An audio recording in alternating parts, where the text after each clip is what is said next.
I thought I'd just share about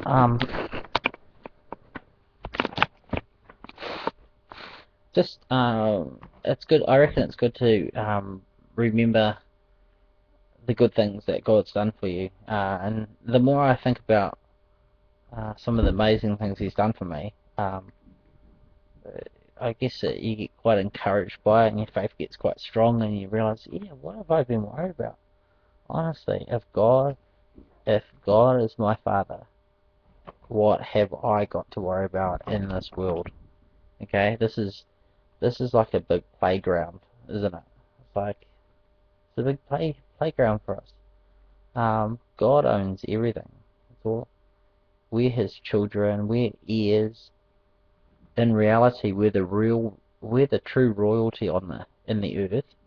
The royal family over in England aren't the real royalty. The real royalty are the children of God, the ones who actually He's adopted us. Now we're in His family. I like that movie Prince of Persia, where that kid gets adopted to become a Prince of Persia. That's what I feel like. I'm a Prince of Heaven. We're the true royalty. It says we're heirs, heirs of God. So imagine what that is, you know. Um, so all the money in the world, all the fame, all the glory, whatever, it means nothing. It's all ridiculous. Being a child of God is the greatest privilege and most awesome thing um, one that you can have. Okay, so I trust me, I treat everything very lightly in this world. So when I tell you these stories, remember, take the money, the stories, everything, the awards, the fame, whatever. It means nothing to me. It is all just um, God's blessing. I just look at it as God, my Father in heaven, loves looking after me. My Father loves blessing me, and He just loves pouring out blessing from heaven on me, and blessing me, blessing me, blessing me, and making me feel. I don't know. It's amazing. I guess because um, I know He's my Father, so why wouldn't He? Okay. So yeah. So in context, okay. Please keep it in context. Okay. There's so many stories of His faithfulness and blessing. Um, well, one of them, I guess, I should share a recent one. Um, Fairly recent. Okay. I was sharing how a story how He's looked after me over the years. Um, well, there was a time when I was in Australia working as a teacher. I got this job, my first job in Australia teaching, okay, at a Christian school, and it was really neat working there. And I had a real passion for real estate, for houses. For some reason, I really liked houses and real estate, and I read all these books years before by Robert Kiyosaki, I think it was, Rich Dad Poor Dad, The Cash Flow Quadrant. Um, I don't know. I'd read all of them anyway. But I actually read far too many of them, and I used to be right into it. Okay, and I had my own theories on investing, passive income through real estate, etc., etc. So anyway, I'm in Australia, and the house. Just out of curiosity, I looked at the housing prices, and they were pretty huge. Um, so I thought, oh well, I can write that idea off. They're way too expensive. So I'm working away, it's about 6 months into my year working, and I come across, I don't even know how it happened actually now. I can't remember if it was a person talked about it or I saw an ad or something. Anyway, really cheap house. Like really, really cheap house. And I went, what? Why isn't anyone buying them? It was because um they were in the Aborigine part of town, so no one really wanted to live there because it's the rough. Apparently, the street was the roughest street in this place I was living in, and I have to admit, one time I saw the drunken party in the street with all the houses all having these big Yahoo parties, and I can see why it was pretty much. So anyway, I bought this house. I ended up just buying it. it was demolished. All the windows were broken, or all stuff wrong with it. It was all inside was needed fixing. So I plastered it, tiled it, painted it, replaced the glass, put up a fence. With a friend, met this builder friend over there, and he helped me. I would say he helped me significantly. Okay, and so we renovated this house at night after work teaching, and I then got someone to rent it, someone who actually was looking for a house, really wanted a house, so they rented it off me, and so I had this little house ticking over to me. It was so cheap, okay? It was so cheap to buy. It was amazing, and the rent covered the mortgage, and I actually made a profit. I think I was making a big profit off it anyway. Like after the mortgage payment, it was a large amount of money coming in. Okay, so I thought, wow, this is cool. Anyway, and a house came up for auction, another one, and I saw it and I bid it on and I bid it and bid it and got it, and it was really cheap, really, really cheap, and it was in a good street this one, like quite a good street, and I was thinking, oh, still was in the apparently, the area. Oh, no one wants to live near. They said don't live in that area because you get robbed every night. You'll get robbed if you live around there. But I never got robbed. Lived there for over a year and nah, never got robbed. Could have been the two dogs I had. I don't know. Could have been that. Anyway, I'm there and I renovated that one. And so I'm there and I'm teaching. Remember, my job was teaching, but I was renovating houses and buying and doing that. And anyway, I after that I decided no, I didn't really want to live in the outback of Australia. I really actually missed New Zealand a lot and missed home and stuff. So I go back to New Zealand. Uh, and before I go, I thought, oh, better sell the houses. I can't be in New Zealand without houses. So I ended up buying another. I bought one in New Zealand while I was in Australia and bought two in Australia. So I had three. And thinking, oh, getting a little collection going on. That's really weird, eh? What, three in 1 year? Oh, crazy. Anyway, what happens? Pray, lots of stress, lots of prayer, lots of stress, lots of prayer, and sure enough, I get about twice. I doubled my money on each house at least, maybe even tripled it on one of them. Okay, so I end up with all this amount of money, and when I take it into New Zealand dollars, it's quite a big amount, And so I've got all this money. I'm thinking, what should I do? I'm back at New Zealand. Still got my New Zealand house, and got rid of the Australian ones. I'm just feeling like, oh, I've got all this money. What should I do? So I'm praying, as you do. Pray what to do with your money. I just thought, oh, I know, I'll serve the Lord. I'll just serve the Lord. When else am I going to have this much money, and when else am I going to I'll just do. I'll just go and do whatever. So, yeah. So I got off the plane. Stepped off the plane to New Zealand. As I got off the plane, in Queenstown, I got a phone call on my cell phone, and it was an invitation to preach at a home group. And so I was like, yay! As soon as I get to New Zealand, it started. Woo! And so yeah, I did. Yeah. And then I got invited to preach at a church, and then I got to preach at another home group, and it was alright. But not really what I class as, wow, this is awesome, this is what I wanted to do with my life. Nah, it wasn't like that. But I got a year. I didn't work for a year, and it was I found working's actually very healthy for you, and wasn't not working wasn't exactly as spiritual as I thought it was going to be. I thought all the time you have so much time to spend with God. No.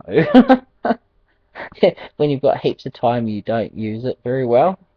When you've got hardly any time, you use it incredibly. It becomes incredibly precious, and you use it. You're so much better when you're a bit busier, I found.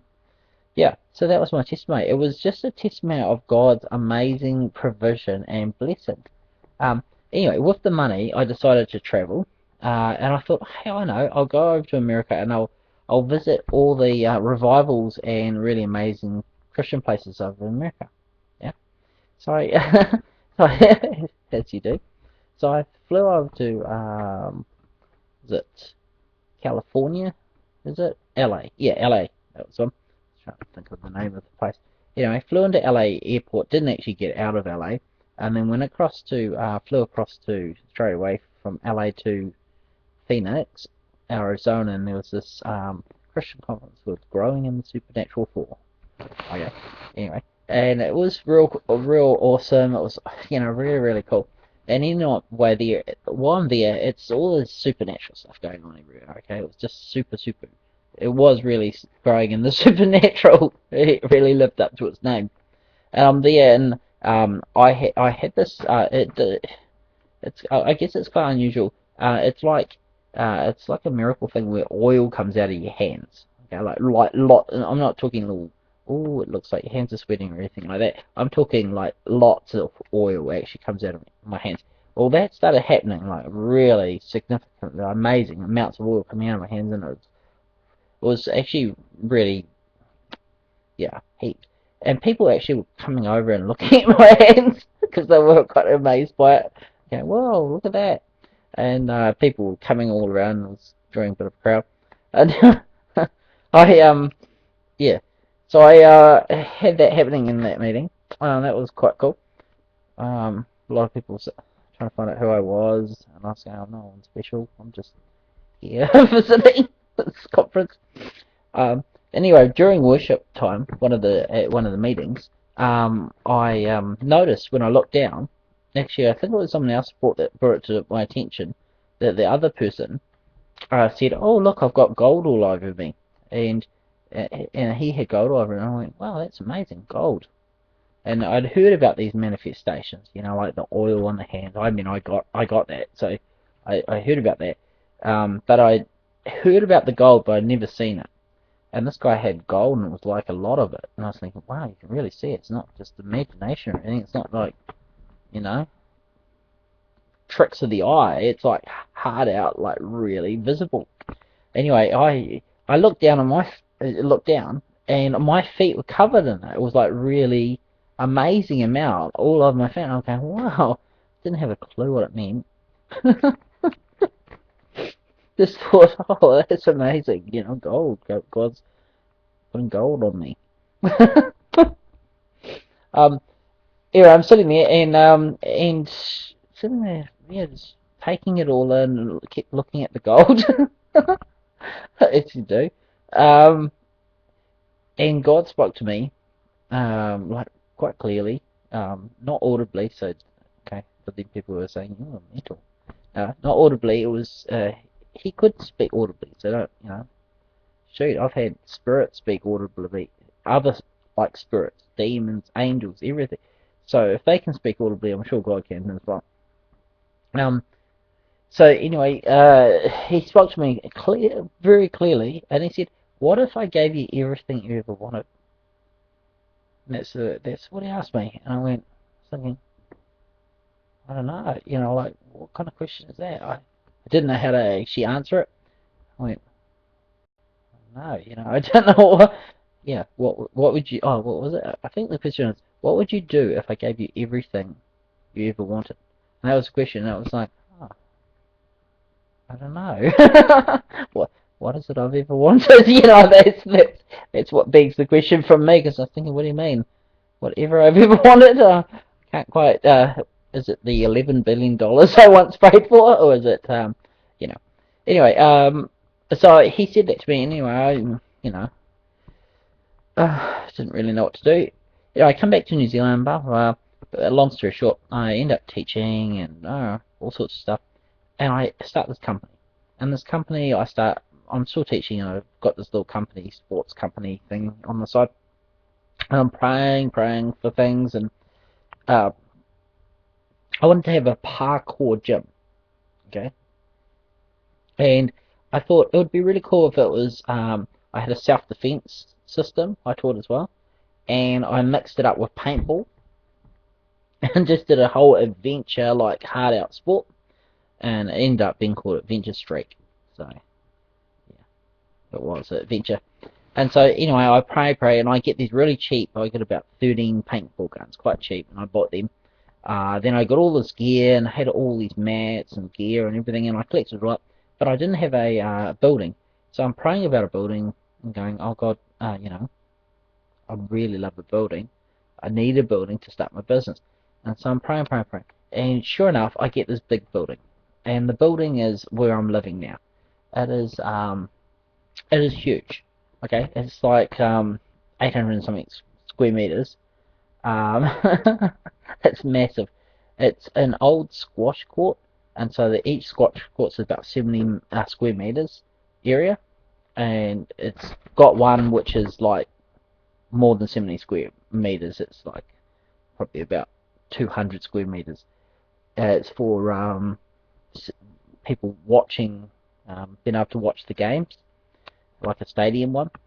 Now I get the squash court, and I'm allowed to live in it, and I get it, and it's cheaper than any. It's like perfect location, everything, and it's cheaper than any house. It's like I get it so cheap, it's just ridiculous. Okay, and I'm allowed to live in it, so I'm thinking, wow, that's amazing. So the answer to prayer, I mean, it's ridiculous answer to prayer. Do you know how much I was paying for this building? It's got 40 car parks outside. I'm in central avenues of Tauranga. Like I'm 2 minutes, literally 2 minutes away from the shops. I'm about less than a minute. Actually, I'm probably only about 30 seconds away from the shop, and less than a minute away from where I work. So it's amazing location. Cost is just it's seriously scary cheap. So it's a blessing, and I know it's answered to prayer. Anyway, I needed crash mats, didn't I? And I was thinking, oh, I need crash mats. My parkour gym, it's a parkour gym, you need crash mats, okay? So I've got my self-defense area all lined down, it's all perfect. I've got my UFC, like MMA type fitness training, CrossFit room all fitted out with gear and kettlebells and sandbags and climbing ropes, chin-ups, bars, and rings and all that, and it's like real mint. I'm going, God, I need crash mats. I pray, pray, pray, and I answered prayer. Really long story short, I get $30,000 worth of crash mats for $100. Okay, so yay again, he comes through for me. Okay, so I get all this, and then I've got these people coming. I've got members, and they're coming and using the gear and training away, and it then comes back to me. Bang! That whole conversation, or that what I heard God speak to me when I was in America, comes back to me and goes, "What if I gave you everything you ever wanted?" Now, I used to always dream of having a self-defense club, and I wanted a climbing wall and parkour gym and all this. And it's exactly what I've got. I've got a big, massive building. I've got my climbing wall. I've got my parkour gym. I've got my self-defense system. I've got everything. I've even got my own gym, sports gym. I'm going, true. I always did. I always did want that. I always have wanted that. And after I realized that's what he was talking about. What if I gave it everything you ever wanted in your heart's desire? If I gave it to you, what then? And I realized the question, what it meant was, is that what you want? Is that really what you want for your life? And I've realized, no, it isn't at all what I want for my life. It's I am so blessed, and I'm so grateful to God that He's given me the things that I thought were important in my heart. Like, oh, I really love this, I really love that. I'm so blessed and grateful that God gave me them. Let me start it, do it all, have everything. I've still got the boat, I've still got the gym company still running, but I know the only thing that will satisfy my heart's desire is a relationship with Him, and nothing else comes close. Nothing else can satisfy. And now I can answer that question. What if I gave you everything? And I've realized, I now know.